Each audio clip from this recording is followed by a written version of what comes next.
when Trump talks about bringing back manufacturing, everyone kind of looks a bit weird at him because manufacturing is considered to be kind of lower on the value chain. But here, Argentina is doing the sensible thing, which is trying to work its way up the value chain. I think they wanted this kind of export model of being a great manufacturing country, but really they could only force their own citizens to buy their subpar products. The chapter does talk right about the history of countries trying to pick winners so that they can move up that kind of value chain. So like K-pop in Korea. I don't know if the government really did that. It really did. That. Really okay, did. That's amazing. They really did. I want to read about that immediately. The thing I really want to talk to you about is a different market, which is laissez-faire in the United States and much more regulated in Europe, and it's clearly and obviously better in Europe. Interchange fees. I was thinking that could have been any one of like 5 things.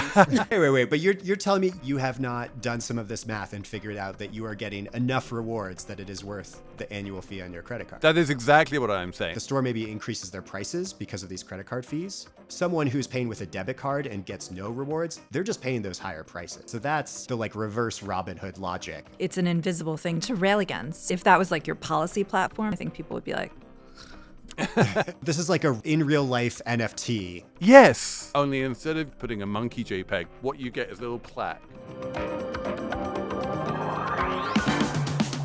Hello! Welcome to Slate Money, your guide to the business and finance news of the week. I'm Felix Salmon of Bloomberg. I'm here with Elizabeth Spiers of the New York Times. Hello. I'm here with Emily Peck of Axios Markets. hello, hello. And we have a very special, amazing crossover event. We Slate Money Elite have decided to join forces with Planet Money, and specifically with Alex Mayyasi. Alex, welcome. Thank you so much, Felix. It's great to be here. Planet Money is not only a popular podcast available through NPR, it is also a book with your name on it. That's right. So this is our first book. The subtitle of the book is A Guide to the Economic Forces That Shape Your Life. And so as much as possible, we wanted to make this something that feels really comprehensive. This is the only book you ever need to read to understand the economic forces that shape your life. Read this book and you're done. You're no done. More, no more books You could needed. listen to Planet Money still. You can listen to Slate Money on occasion still. Oh! But I do think something that's really special about this is since this was not just me on my own writing a book about the economy or economics. This was me working with the incredibly talented Planet Money team that has been reporting on the economy, finding great stories to illustrate what's going on in the economy for more than 10 years. I could not have written this book by myself, or if I tried, I would still be writing it for, years to come. And so that I think allowed us to cover a lot of ground in a way that would have just been impossible if it was, just me in a garret.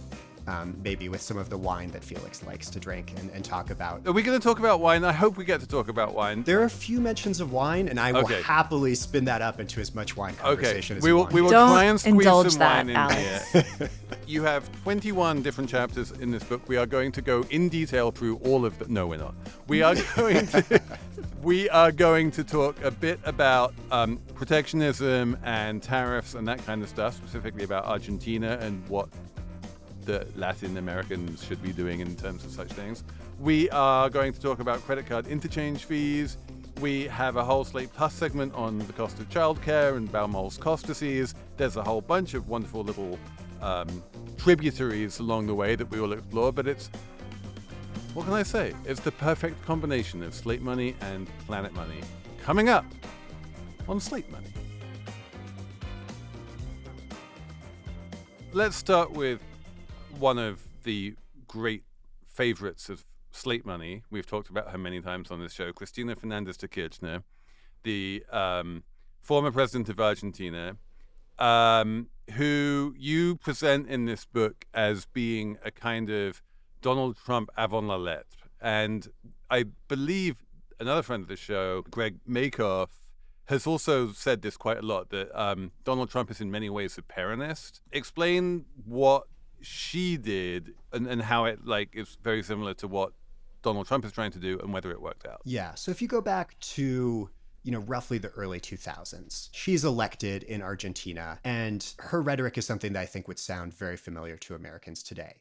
She thinks it was a mistake to let so much manufacturing leave Argentina and for Argentina to be importing so many of these things. She is concerned about the manufacturing jobs that were lost due to globalization. And she says, Argentina should be building things again. Argentina should be making things again.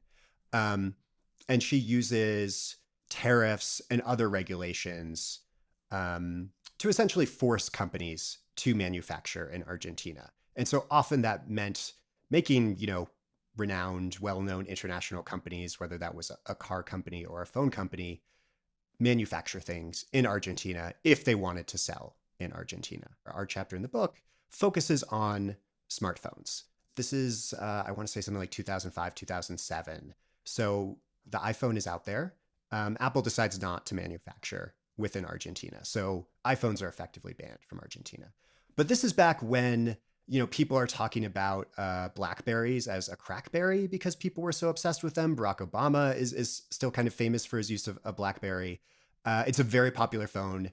Argentina is an important market for them. So the company that makes Blackberry, they decide we will open a factory. And really for political reasons, the administration really pushes them to do it, not in, say, the capital of Argentina or some, kind of area of the country that maybe had been known for manufacturing, but to do it in a very, very remote region that's closer to Antarctica than it is to Buenos Aires. It was a base of political support for President for Kirchner. So that's where she wants this factory to be. And so through, I believe, a mixture of carrot and stick, you end up with, a company partnering with BlackBerry to produce, what is then an extremely advanced piece of electronics in, this island called the Land of Fire, Tierra del Fuego, that, really has very little infrastructure. And so this is kind of rowing against the current of globalization. It is an absolutely monumental task for engineers to try and, do advanced manufacturing on this island. But they succeed. Yeah, it's kind of incredible. There's this great anecdote of an engineer there saying that, they're getting all this equipment showing up and they don't have places to put it. And they're kind of jokingly asking people can you put some in your house? Do you have anywhere to put this stuff? But they do, create this factory that's so advanced. It's tracking dust mites in the air so that doesn't, I don't really understand how, but mess up the creation of these smartphones. And they create smartphones. And there's this huge moment where Kirchner and basically every politician wants to be there when the first made in Argentina Blackberries come off the line, get a photo op holding one of them. And it seems to be going great. Argentina is seeing economic growth as it's doing more manufacturing. You have job creation.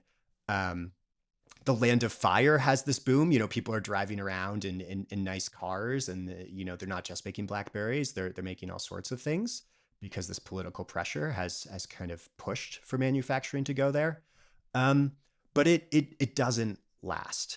And one of the big problems specifically with Argentinian Blackberries is that it took so long to set up this factory. It's just not as efficient and quick as factories elsewhere in the world, where BlackBerry has specifically chosen sites where they can make, phones as cheap, as fast as possible. So the Argentinian Blackberry is both more expensive and it's a little bit behind. It's almost like getting last year's model, I forget what iPhone we're up to, but it's like paying a higher price for an iPhone 15 when you could pay less for an iPhone 16. And so, Argentinian consumers, they don't want to pay more for an inferior product. What they might like to do is get a black market BlackBerry that someone smuggles into the country, and it's cheaper and it's better. And so, BlackBerry really struggled to sell their phones within Argentina. And this is kind of a microcosm of what was happening across the Argentinian economy. There's a reason a lot of these things were being produced elsewhere and then imported to Argentina. It was cheaper to do so. That was kind of the logic of comparative advantage. And so Argentina, prices just went up, inflation went up. And there were all these jobs to manufacture things that weren't being bought. So obviously that was not sustainable. And a lot of these factories shut down, including the BlackBerry factory in Tierra del Fuego. I want to ask you a little bit about what the lessons of this are, because number one, there was this quite surprising success story in terms of taking Argentina, which is, in terms of an economic, economically speaking, what Argentina does is it produces things like cows and, commodities, basically. Its name And wine, Felix. and We wine. didn't even have to stretch that hard to get the wine in. It was right there. It produces wine, it produces Yeah. cows, and its name, Argentina, is called that because it back in the day used to produce silver. Commodities are at the very bottom of the value chain. In America, when Trump talks about bringing back manufacturing, like everyone kind of looks a bit weird at him because manufacturing is considered to be kind of lower on the value chain than the services that America is good at. But here, Argentina is doing the sensible thing, which is trying to work its way up the value chain. It does so successfully. And then from your story, the only reason it doesn't really work is because the black market, that Argentina has a lot of borders. It borders on like Paraguay. You can smuggle iPhones in or Blackberries in, and they don't have the border controls necessary really to enforce the law of you can't import these devices. And it was like a failure of law enforcement that basically meant that all of this didn't work. Is that? I would add to that, though, that I think Argentina's hope was that they would become a manufacturing country that is exporting to the world, right? And clearly, like, no one wanted, like, the rest of the world did not want Argentina's Blackberries because they were more expensive and they were not as advanced, right? And I think you could see that with other goods, right? Like, you could pull a North Korea and have almost no trade with the outside world. And then, like, you would have manufacturing because you need to manufacture everything that your country needs. Well, this is famously what Brazil did in the 1950s. It had this policy called import substitution. It's like imports are bad. We're going to take whatever we import and we're going to substitute it with stuff that is manufactured domestically. If you're trying to build up manufacturing in your home country, the consumers you want to be targeting aren't simply your citizens, but the consumers of the world. And that's where Argentina runs into trouble because it's manufacturing things inside Argentina at higher costs than is available globally. Like, even if they couldn't prevent, competitive products from coming in through the black market, like, they're not going to compete globally because it costs more money to produce goods inside Argentina. That's why China is so good at manufacturing, because it produces goods that are cheaper than everyone else's goods that it then exports globally. Even if the government has to support those prices, it's going to do that to make sure that stuff is cheaper, when it floods international markets, right? And Argentina didn't do that. They didn't say, like, it's more expensive, yes, to make these Blackberries, but we're going to go sell them globally and we're going to make sure they're cheaper. They didn't, like, take that step, right? Yeah, it's both that, like, their goods were not competitive internationally, so they could not, I think they wanted this kind of export model of being a great manufacturing country that exports to the world. But really, they could only force their own citizens to buy their subpar products.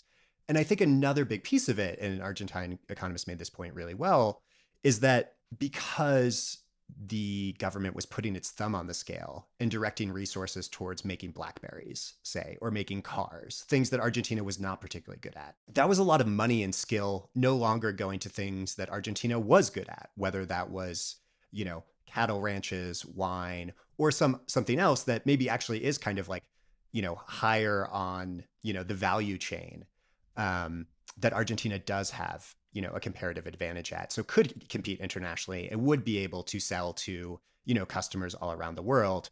But, you just have an incredible amount of capital, talent. I mean, they were paying engineers kind of 3x the normal salary so that they would move to, this incredibly remote place and make Blackberries. And, those engineers could have been working in other industries where they might have, been able to create products, build businesses that would have been competitive, at least elsewhere in South America, if not the entire world. Reading that chapter, it felt like a lot of parallels to what Trump is doing on a protectionist basis. But how much of that do you think is just knee-jerk kind of anti-anything foreign, succeeding in American markets? And how much of it is Trump not really understanding what the U.S.'s comparative advantages are? I mean, I think it is very tempting for any political leader to see, right? Like, globalization has helped economies around the world grow. But it is absolutely the case that there are winners and losers within countries. It is not just the case that everyone benefited and it's all great. And I think for any politician, it's very tempting to look at that and say, there are these people who have lost their jobs. There are people who are hurting. There are maybe towns or regions that are hurting. In the US, this is talking about the Rust Belt. can we undo that mistake? Or even if you don't think globalization was a mistake, can we help those people? It's very tempting to say, can I get the good parts of globalization? Can I sell to foreign markets, but protect people in my country? Can I demand a better deal, from globalization, from the rest of the world? And I will say one thing that is different, of course, between the US and Argentina is that the US has a lot more market power. I mean, usually why this doesn't work is because you say, you protect one industry of yours that you want to protect. But then other countries, maybe, there's a famous example we put in the book of the US and Germany feuding over chicken sales and car sales. The US is selling all these cheap chickens to Germany. They get upset about that. They try to block US chickens from entering Germany. So, the US retaliates and says, okay, you can't sell German trucks in the United States, right? So you just kind of end up in this tit for tat. But the US does have, a lot more leverage than kind of a country like Argentina. So I think, I'm not going to say this trade war has all been a grand success, but I do think something that is different here is like the power of the American market, where I think that is perhaps what's tempting to some people to say, well, maybe the United States is different. We can get the deal we want from the rest of the world, because if we threaten to cut them off from the US market, that's so many customers, that's so much buying power. Maybe we can demand a better deal from the rest of the world. Your take is very sort of mainstream comparative advantage economics 101, and I am a good neoliberal. I basically agree with it.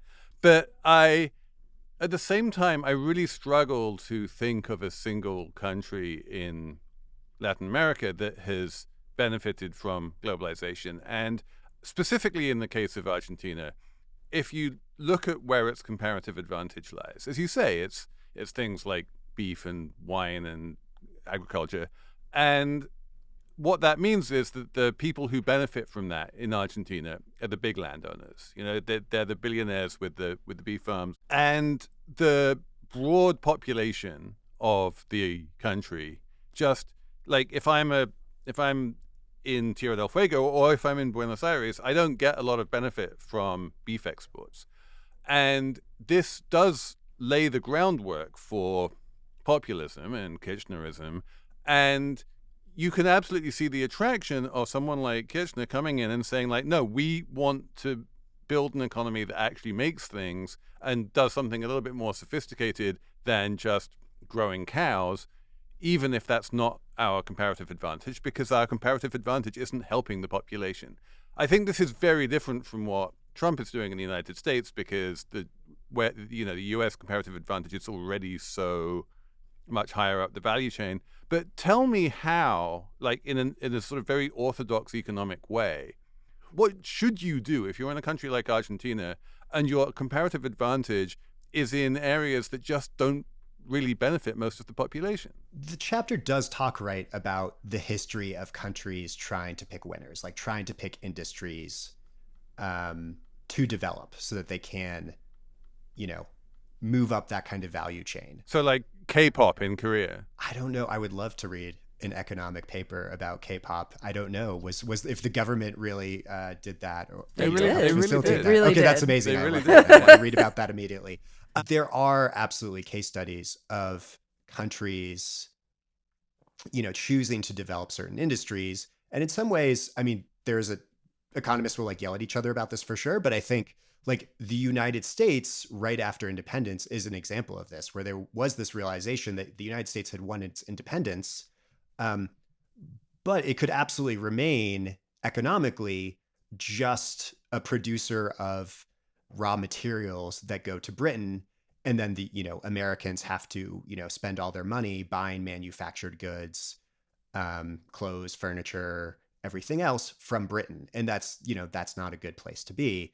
And so there was absolutely like an early strategy led by Alexander Hamilton to strategically put tariffs on certain industries and honestly also like encourage Europeans to arrive in America with trade secrets from Europe that would like help develop our more advanced manufacturing. A lot of economists are uncomfortable with the idea of the government trying to pick winners. The government saying we want to have a great car industry.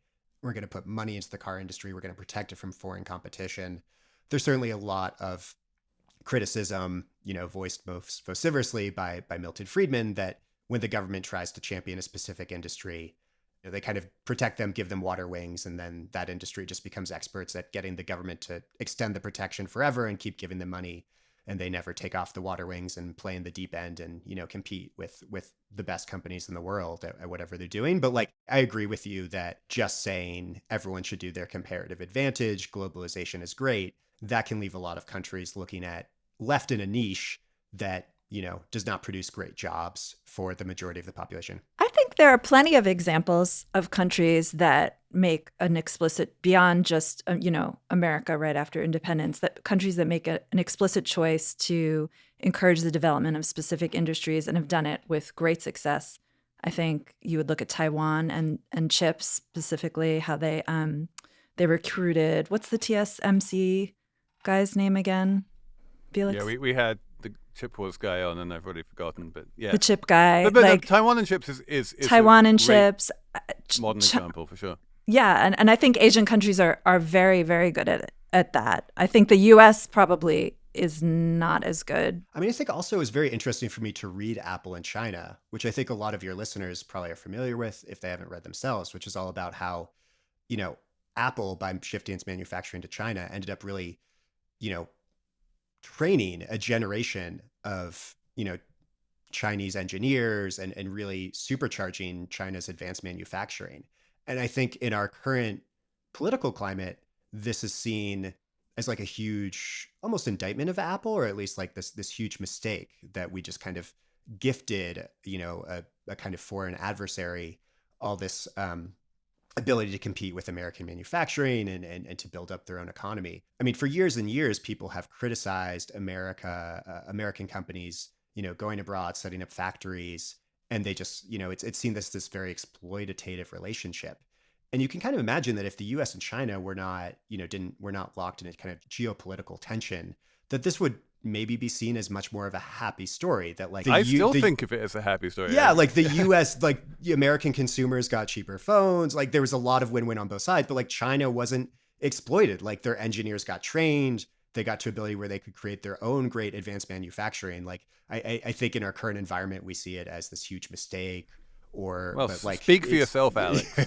But like in some ways, I think that's a happy story of globalization, where like Apple benefited tremendously from its relationship from having factories and manufacturing in China, but the Chinese benefited tremendously as well. And I think that's probably a story we would be celebrating a lot more if it was with another country that America had friendlier relations with. I feel like a thread that connects the Argentina story with maybe the whole book, or at least some other chapters in the book that I think about a lot, is like, how do you balance the need or the alleged need to have a free market with a country's specific interests? And how does the country sort of put limits on or shape the free market? Like, I'm thinking of what Argentina did and sort of failed at, but sort of like what the New York City Marathon did, right? To make its market a free-ish market, but put like limits and controls on. And we can talk about that by creating a lottery. So it's not just a supply and demand kind of thing. Or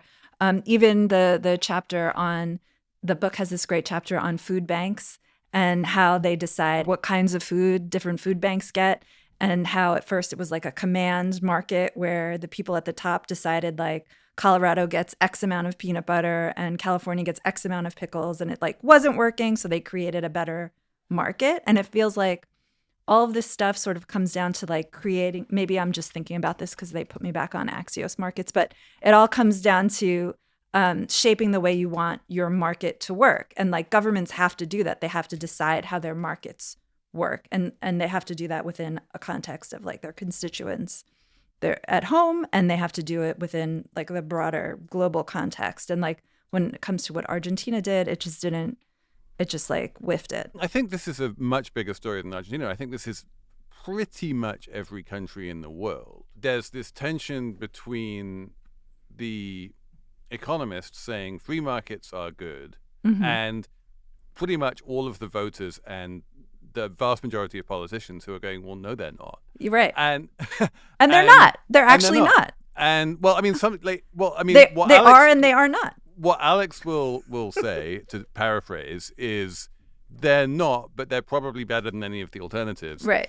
And that tension, I think, is the one that really does run through the book. And I guess, my question for Alex was if you look at where Latin America is right now, I think it's a really good example of how many decades of free markets and what they call the Washington Consensus has really not helped the population of this continent to thrive. And yet, at the same time, I totally buy the argument that the alternative could be worse, and maybe there's just no good answer here, and we want there to be good answers, and it doesn't help to just say, well, I'm sorry, the entire sort of continent of Latin America, you're doomed. I think to Emily's point, a current through this book is a branch of economics that I find incredibly compelling and important called market design. And so market design really started with the cases of markets that were just, for one reason or another, for two main reasons, you couldn't really kind of say, oh, we'll just be like laissez-faire here, the market will do it. And so the two main cases. One is you have markets where there are no prices. So these are cases like organ transplants. Sorry, there's just a noise in my background. Alex just had one of his organs drop out of his body.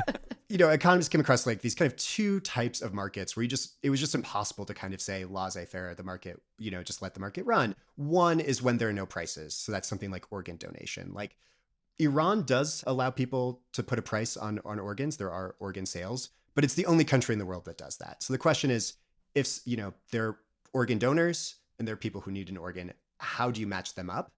And so economists had to come up with ways to do that. And there's a great story of economists helping to create an algorithm to match up donors with people who need an organ and vastly increasing the number of successful matches. And then the other case is something where it's just a really unusual asset that needs to be bought or sold. So an example here is the spectrum, like almost like like the airwaves, like what radio uses, what TV uses. The electromagnetic spectrum. Yeah. And so it's something that like the US government oversees, because if you don't have any, you have to kind of assign rights to different parts of the spectrum. It's almost like a highway and only so many people can be on it at once. Otherwise, like everyone using radios back in the day would have been trying to talk over each other. And it's also needed, TV, Wi-Fi, all these different uses. And the government had been doing things like just asking people to send in applications, giving it away for free. But then you were giving away this really valuable asset for free. And like, I don't know, everyone's going to put an application saying, I really need it. And I'm going to do these great things with it. And it's going to be great for the economy. But like, how do you know who's telling the truth or who's right? And so, several economists ended up creating auctions, these really complex, intricate auctions to auction off the spectrum. So then companies had to pay for it. But ideally, you're getting spectrum to whoever, will put it to really great use. I think some was reserved for cases like emergency services, that sort of thing. One of my favorite stories about that is that one of the great innovations of the spectrum auctions was that it wasn't just a question of how much you were willing to pay. It was also a question of how much you were willing to receive. So what they did was they managed to get a whole bunch of local TV stations who had a bunch of spectrum to say, like, at some point, there's a number you can pay me to give up this local spectrum, this spectrum that I have. And that really like got a sort of two-way market moving in interesting ways. And the government made the decision not to keep all of the spectrum's whole money for itself and to give a whole bunch of it to these local TV stations, which I thought was super clever. And weirdly was somehow managed to win a Grammy Award for Paul Milgram, who invented this. I didn't know about the Grammy, but... For what? Yeah, because that effectively freed up so much bandwidth for streaming that the music industry exploded in a way that it was never able to before. Hey there! Before we get back to the show, I want to tell you about The Slatest, which is Slate's daily newsletter that lands in your inbox every evening. It's written by Slate's editor-in-chief, Hilary Fry, and it is the perfect way to end your day a little smarter than you began it. Every issue pulls together the sharpest stories, the most surprising news, and the can't-miss Slate podcasts, including this one, plus smart analysis and a bit of well-earned distraction. From DC to Hollywood to the algorithm, the Slatist keeps you clued in to the world and to Slate. You can sign up right now at slate.com/theslatest. The thing I really want to talk to you about, Alex, is a different market, which is laissez-faire basically laissez-faire in the United States and much more regulated in Europe. And it's clearly and obviously better in Europe, which you have a whole chapter about, which is interchange fees. I was thinking that could have been any one of like 5 things. It could be, but this is a really interesting one because in most of the world, credit cards are a thing that exist and are accepted, and some people use them and some people don't, and it's all fine. But the government says, quite reasonably, like there is a limit to how high of a swipe fee you can have on a credit card. In the US, the government basically doesn't say that. It does put a limit ever since Dodd-Frank. It does put a limit on how much of a swipe fee you can have on a debit card. But people don't use their debit cards nearly as much as they use their credit cards. And so you wind up with this insane sort of arms race of credit card companies inventing grander and grander rewards that they need to sort of kick back to customers. And the swipe fees just going higher and higher and higher. And the people paying this being merchants and, as you explain in your book, the poor, basically. And explain, just on a sort of very big picture level, explain to me, how is it that letting the market determine these fees works out so badly in the United States, when in general, like laissez-faire markets should be a little bit more efficient than that? I'd say one theme of this book is that every market has a designer. And you can pretend that it's just laissez-faire, the market is doing its thing, but there are always rules, regulations, like it has always been set up. So you can abdicate your responsibility, but there's no such thing as the market just doing its thing without any intervention. And you're right that credit cards is a very good example of this. Who would be the primary market designers in this scenario? I mean, I think in a lot of cases it's less centralized than the example we just gave about like the Spectrum auction. It's lawmakers at both the national level and potentially at the state level is often the answer. But that's not the answer here, right? There weren't a bunch of lawmakers saying, like, we're going to set the level of interchange on the Chase Sapphire Reserve at 3.1%. Like, the whole point is, it's true that lawmakers who could have stepped in and done the European thing and capped interchange fees failed to do so. But I think on some level, it's a bit of a stretch to just say, because Congress didn't pass a law, Congress's lack of passing a law was the designer. Yeah. No, the designer is MasterCard and Visa. They're the ones charging the interchange fees, and no one is stopping them. You can also look at their countries where they have just decided to make it very, very easy to transfer money between banks. Like, we are all used to Venmo. You just like send money to your friend and it's instant. And like, that's kind of abstracted away what's going on beyond the scenes, right? But like, there's some way where it should not be hard to just transfer money to a business that's, selling you a coffee, or, to your landlord who you're paying rent to. Like, it's basically just updating 2 spreadsheets. I'm sure it's more complicated and people in the industry could tell me that, right? But like... Well, no, it exists. It does exist now. It's called Zelle. Yeah. It still is struggling to compete with Venmo for reasons that I do not entirely understand, except for just like the product isn't that great. But yeah, the thing that we now consider to be Zelle in the United States is a thing that has existed in most of the rest of the world for years without anyone being excited about it at all. It's just normal. Maybe it's helpful to back up and talk about like what's going on with credit cards a little bit more, and then kind of why we don't see that everywhere in the world, like in Europe, as you brought up. Well, I guess my question really is just, you explain quite well in your book that the equilibrium state for credit cards in the United States is suboptimal. And there are like individual things that we can do, which is like maybe just, only have no fee credit cards and just get cashback credit cards and try not to play the points maxing game. But ultimately, this is not a problem that can be solved bottom up by people doing this thing rather than that thing. It has to be solved top down by someone capping interchange fees. It just comes down, as Emily says, to the fact that Visa and MasterCard are worth so much money and they have lobbying power, and they've managed to persuade Congress not to do that. Also, it's an invisible fee to consumers. Like even the poor people that are paying more money for stuff because they don't use credit cards and get cash back. It's like it's an invisible thing to rail against. And that's why you see the president suggesting we cap interest rates on credit card debt instead of, capping interchange fees. Because if that was like your policy platform as a politician, I think people would be like it's just, you know what I mean? It's just it's not going to resonate at all. So it's this very smart way to make money because no one can really see it or feel it. I remember this moment, and maybe you do too, when like the Chase Sapphire Reserve credit card came out. I remember driving somewhere with friends for New Year's Eve, and everyone was talking about how to like get as many points as possible from Chase Sapphire Reserve credit card. And it's sign-up bonus, and you could get flights and hotels.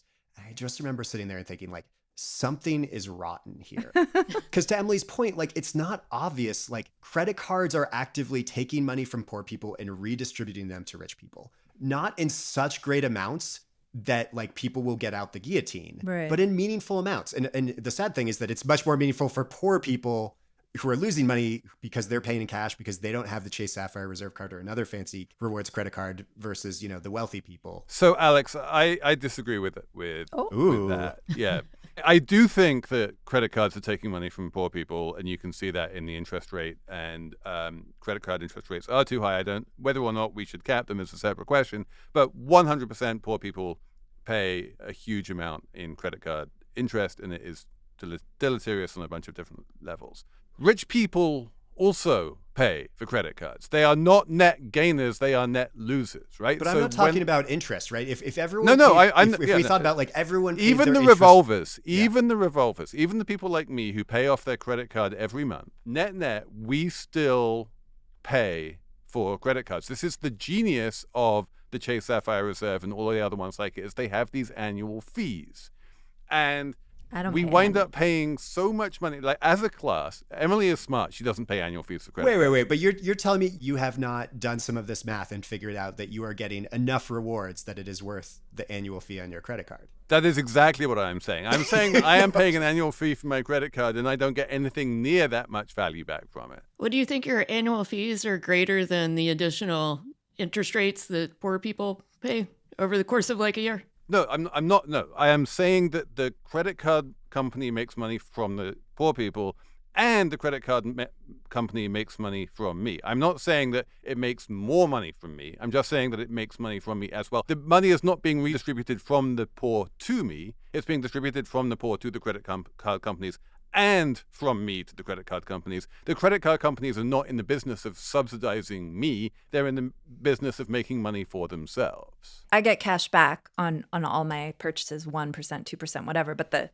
that percentage is less than the credit card companies are getting through interchange fees. So every time I get my little bit back, they're also getting money too. Is that what you mean? I mean, I think the biggest redistribution is from every store in America, every place that accepts our credit cards. The redistribution is mostly from them to the credit card companies. That is the biggest one. You go ask like your local coffee shop, I would willing to wager, you're like, how do you feel about credit card companies? Be like, they will probably say words that I should not say on this podcast. Credit card companies charging, let's say 2.5% interchange fee. Every time you buy a coffee, there's a 2.5% of that is going to the credit card company. Like that can be almost the entire profit margin for a lot of businesses. But that's, what's really tough is that, you can go find people who like own a small business and the credit card company makes more from their business than they do in terms of profit. But then the key point there too is that fee that merchants have to pay, stores have to pay to the credit card company in exchange for them accepting credit cards. Someone with a really nice rewards card, they get that fee back. Like they are, in some ways, like the store maybe increases their prices because of these credit card fees. But then someone with a really nice rewards credit card, they get compensated for that in the form of free flights, hotel stays, or maybe cash back. Someone who's paying with a debit card and gets no rewards, they're just paying those higher prices. They don't get anything back. So that's the like reverse Robin Hood logic of credit cards. So you get some of it back. I think to Emily's point, most of it you don't get back. Like we had Ron Lieber on this show, who's a big points maxer, and there is a small subset of credit card people who do get more value out of their cards than they spend, in terms of fees and stuff. But they're the minority. I'm just someone who accumulates vast amounts of Amex points and never does anything with them, and it's just a waste. Spend Felix. But I do think probably like the best way to conceptualize what's, like credit cards when they were like new and growing, it was amazing. Like they offered this amazing service to stores. You don't have to like write down each person who owes you $5. Like, Bank of America or Visa, what have you, will take care of that for you for a small fee. But now years and years later, when the technology has become much, much easier to keep track of who owes money to whom, the fees are, if anything, going up to fund even greater and greater rewards to attract, wealthy spenders. And so like, I think probably the better way to think about this is like credit cards as like a tax on every transaction. That like every transaction is a little higher than it needs to be. There are tax on every transaction. And the thing that annoys me the most about interchange fees is that the interchange fee that the merchant pays depends on the credit card. Right. So if I walk in with a MasterCard to my local supermarket, the supermarket will pay an interchange maybe 1.5%, maybe 2%, maybe 2.5%, maybe 3%, depending on what flavor of MasterCard I have. And it makes no difference to them what flavor of MasterCard I have. There's no reason why they should be willing to pay more in interchange for someone paying with a Chase Sapphire Reserve than just with the bog standard Citibank, MasterCard. But they do. And the ability of MasterCard to create these tiers and to say, well, some cards you need to pay more for is just unspeakable to me. Right. And I think a lot of people are familiar with seeing signs at stores that say they don't accept American Express. Right. And that's because American Express charges this very high fee so that they can, fund these very generous rewards to their members. That Felix doesn't even take advantage of. But to your point, with, Visa, there are lots of credit cards that use the Visa or MasterCard system, and they are also charge a very high fee to fund very high rewards for their members. But to your point, a supermarket, coffee shop, whatever, an online store, they can't refuse to accept those, very fancy rewards cards from Visa or MasterCard, they should or charge be able a higher fee. But like there has been a lawsuit over this. And like recently there was a settlement, and I think we are all waiting to see what it means. Like possibly this settlement could mean that stores will gain the right to charge a higher fee if you use one of those credit cards with a higher fee. But I think there's also a lot of skepticism that stores will be able to do this in practice, that they will be able to risk, a substantial amount of their customers who are used to just using their Chase Sapphire Reserve card or their other fancy Visa or MasterCard being told, oh, you have to pay a higher fee. Like, will that be able to happen in practice? That's still TBD. And I think there's a lot of skepticism that this, like the legal action in progress, will really change things. Because this is Slate Money, we're going to have a numbers round, mainly because I'm just really interested to know what number Alex comes up with huge amounts of advance notice that we're going to have a numbers round. So, Elizabeth. Yes. Off the top of your head, what is your number? My number is 20, and that's the number of pounds a content creator named Patrick Kong lost by eating what he refers to as boy kibble, which is the answer to girl dinner. It's just more boy-coded, I guess. What is it? First of all, what is girl dinner? Oh, Felix, come on. Girl dinner is where you put together a bunch of snacks. It's basically like everyday charcuterie, some like a little cheese, a little meat, some vegetables, not like a full dinner. So the idea is like that little nibbles. You don't have to cook anything, and it's ostensibly healthier. And I'm assuming here that the pounds are weight and not sterling. Yes, weight. Okay. So boy dinner is basically more concentrated on the overall nutritional composition. So the boys will apparently just toss a bunch of food in together, like some ground beef and some veg and some rice. And then in total, this is just considered boy kibble, although technically girls can eat it too. Emily has the most puzzled look on her face I've ever seen. Emily's like, what are you talking about? No, I think I get it. It's like The boys just want to eat a bunch of protein stuff and they don't care about... You eat it like with a spoon? Yeah, they just make a bowl of slop, and if it's nutritionally valuable, that's all they care about. Wait, isn't This is what the did market for Soylent. So Yeah, this is Soylent, right? yeah, it's like homemade Soylent. So if you eat less, you lose weight. Yes, that is how it works. Amazing. Eat fewer Genius. calories, lose weight. I don't think girl dinner is a health thing at all. I think it's more like a delicious snacking. Like one of the girl dinners I've seen is Caesar salad and French fries, which is not healthy. I don't think. I mean, a little bit healthy, I guess. But it It's sounds vegetables. good. Yeah. So good. I'm so hungry right now. It Sorry. does sound better than Soylent. Emily, what's your number? That was a good number, Elizabeth. My number is 26.24. That is $26.24. That is the per hour cost of babysitting one child on average nationwide in January 2026, according to data from Urban Sitter, which is a place where you can go find babysitting, I believe. And that price is up 5% from the year before, which is higher than the rate of inflation.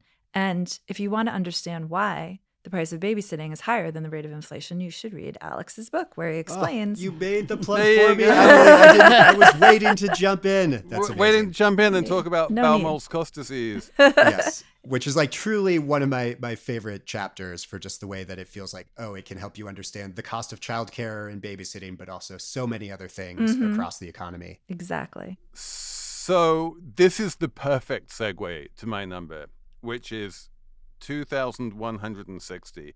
But before I tell you what the 2,160 is, I need to explain that one of the greatest victims of bowel moles cost disease is the Metropolitan Opera in New York. The cost of putting on the operas every year at the Metropolitan Opera is about $300 million a year. They have a lot of philanthropists who they have cultivated over the years, and they managed to persuade those civic-minded individuals to donate to them on the order of $150 million a year of just charitable donations, which covers about half of their costs.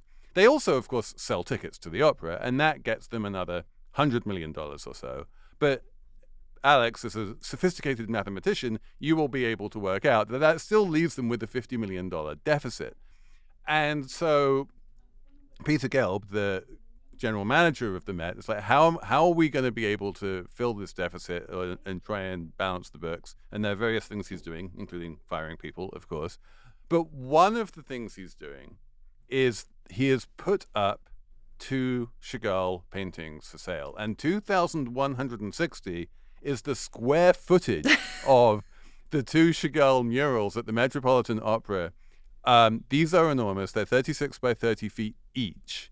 Wow. And apparently Sotheby's has valued these murals at $55 million for the pair. Now, the interesting asterisk is if you buy them, it's not a charitable donation. It is a commercial transaction. But if you buy them, you need to sign a piece of paper saying they have to stay where they are. You can't move them.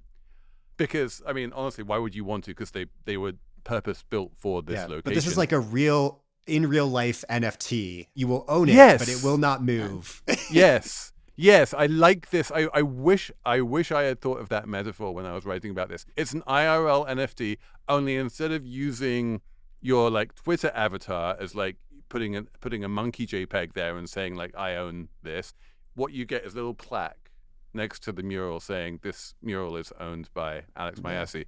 But in any case, it is obviously always a good season to be giving awesome gifts to your billionaire friends who have everything. So if you want to give them a couple of murals, it's unique. It's definitely unique. A heck of a gift, yeah. But anyway, Alex, what is your number? So I'm gonna bring a number in from the book, which is 7 out of roughly 450,000. So we have not talked about the investing chapters of the book today. But this will be a little, amuse-bouche from those chapters. So that number comes from a number of years ago, a company called Kaching hosted a kind of American Idol for investing contest, where you would kind of get fake money, invest in stocks, see how you did. And the idea was to identify very successful investors. There were a few different games, competitions like this at the time. And, the people behind this competition later shared that out of the roughly 450,000 people who signed up, 7 of them performed well enough that they beat the market or otherwise, showed signs of investing prowess. So I think that is a cautionary tale about if, you are not an investing professional, but decide that you want to, you think you have some good ideas about buy this stock or do X, Y, or Z in the stock market.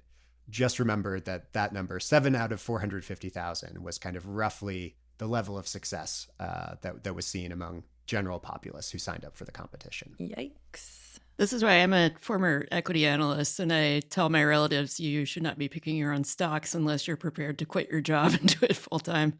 But even if you are prepared to quit your job, you still shouldn't do it. Like most people who do it full time and even get paid for it do not outperform the market. You got to get those fees. You It's got all to about get the those, fees. exactly. No, it's don't do it, people. Don't be a market timer, as Emily, Unless you I'm get sure fees will from it. remind us. Unless you are one of the people receiving the fees. Exactly. Alex, it has been so much fun having you on the show. Thank you for coming on. It's been a pleasure. Thank you as well to Micah Phillips and Jessamine Molli of Seaplane Armada and Cheyna Roth and the whole Slate crew for putting this show together. And thank you all for listening and for sending us your emails on slatemoney@slate.com. It's been fun, and we will have a Slate Plus segment with Alex on a different chapter of his book. But other than that, thanks for listening, and we'll be back next week with more Slate Money. And remember to check out the Slatest, Slate's daily newsletter. It's your daily update on the most urgent, surprising, and unusual news delivered straight to your inbox. A special thanks to all our Slate Plus members. If you haven't already, consider joining. Slate Plus members get unlimited access to all of Slate's journalism, plus they get ad-free podcasts, and they help support our independent reporting.